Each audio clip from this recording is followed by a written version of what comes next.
এই গরমের দিনে আজকে আমি আপনাদেরকে একটা মজাদার একটা ডেজার্ট আইটেম শেয়ার করব। আর এটা হচ্ছে ফ্রুট কাস্টার্ড। এটা যে একবার খাবে ট্রাস্ট মি বারবার খাবে। তো এখানে তার জন্য আমি নিয়ে নিচ্ছি 3 চামচ হচ্ছে কর্নফ্লাওয়ার, তারপর হচ্ছে 1/2 কাপ হচ্ছে যেই লিকুইড মিল্কটা আছে সেটা দিয়ে ভালোভাবে সুন্দর করে গলিয়ে নিব, যাতে হচ্ছে কোনো রকম দানাদার না থাকে। এখানে হচ্ছে আমি 1/4 কাপ দিয়ে দিচ্ছি, এরকম করে 2 কাপ আমি উঁচু উঁচু করে হচ্ছে দিয়ে দিলাম। আর এখানে হচ্ছে ফ্রেশ যে ক্রিমটা আছে সেই ক্রিমটা দিয়ে দিয়েছি, যাতে টেস্টি হয় আর অনেক বেশি ক্রিমি লাগে। তো এখানে হচ্ছে হালকা করে এখানে মিক্স করে নিচ্ছি।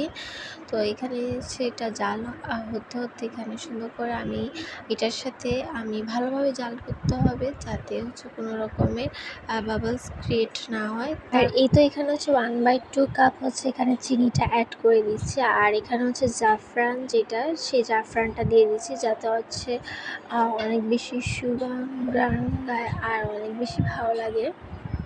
তো এই তো এখানে হচ্ছে জাফরানটা দিয়ে আর চিনিটা যতক্ষণ ভালোভাবে মেশানো না পর্যন্ত আপনারা অবশ্যই কিন্তু কাস্টার্ড যেই আমরা আগে থেকে গলিয়ে রেখেছি সেটা না দিবেন না। একদম চিনিটা যখন গলে যাবে তারপরে আস্তে আস্তে অল্প অল্প দিয়ে এই কাস্টার্ডের মিশ্রণটা দুধের সাথে মিশাতে হবে। দুধের সাথে মিশাতে দেখবেন এক পর্যায়ে একদম ঘনত্ব একটা ডো তৈরি হয়ে যাবে।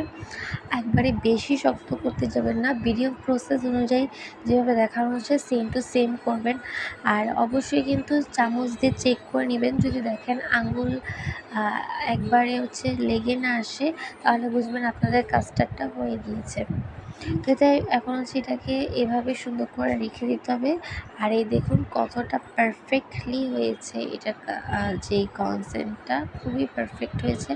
আর এখানে আমি হচ্ছে কলা নিয়ে নিলাম, আর এখানে হচ্ছে আপেল নিয়ে নিলাম। তারপর তার সাথে আমি দিয়ে দিলাম আপেল হচ্ছে 2 কাপ করে দিয়ে দিয়েছি। আর এখানে হচ্ছে যে আঙুরটা আছে সেই আঙুরটা দিয়েছি। আর এখানে যে গ্রিন আঙুর আছে সব দিয়ে দিয়েছি। আর এখানে হচ্ছে এই যে এখানে যে ড্রাগনটা আছে, ড্রাগন ফল, সেটা দিয়ে দিলাম। আর এখানে কাস্টার্ড দিয়ে সুন্দর করে মিশিয়ে নিব। আর আজকের এই ভিডিওটা কিন্তু একটা কপি ভিডিও। এটা আবারও বললাম, এটা আজকের এই ভিডিওটা একটা কপি ভিডিও। ভালো লাগাতে হচ্ছে আপনাদের সাথে শেয়ার করলাম, ভাবলাম আপনাদের সাথেও শেয়ার করি। এই রোজাতে আপনারাও কিন্তু আপনাদের পরিবারের সঙ্গে এই স্পেশাল ডেজার্ট আইটেমটা ট্রাই করতে পারেন। আর এটা কিন্তু ঈদের জন্য একটা বেস্ট আইটেম, আমি বলবো আপনাদেরকে সাজেস্ট করব। ঈদের দিন সকালবেলা যদি আপনি এমন একটা মজাদার ডেজার্ট মাত্র 10 মিনিটে রেডি করে দিতে পারেন আপনার পরিবারকে, তাহলে কিন্তু তারা খেয়ে অনেক বেশি হ্যাপি হবে। তো এই তো কাস্টার্ডটা কিন্তু মাশাআল্লাহ অনেক বেশি মজা হয়েছে। তো আজকে এতটুকু, সবাই ভালো থাকবেন, সুস্থ থাকবেন। আল্লাহ হাফেজ।